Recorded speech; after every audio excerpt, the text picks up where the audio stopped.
В соборе святого Иосафата в городе Червонограде Львовской области на недавно законченной фреске с изображением страшного суда появился персонаж, напоминающий президента России.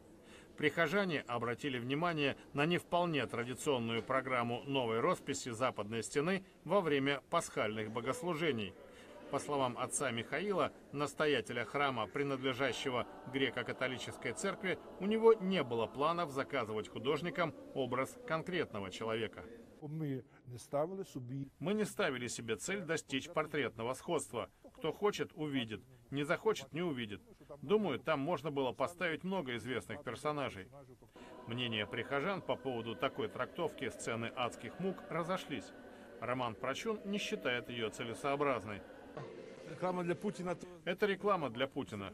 После Путина будут другие, может быть, более одиозные фигуры. Что же, дорисовывайте их? У Софии Лекаркиной иная точка зрения. Правильно.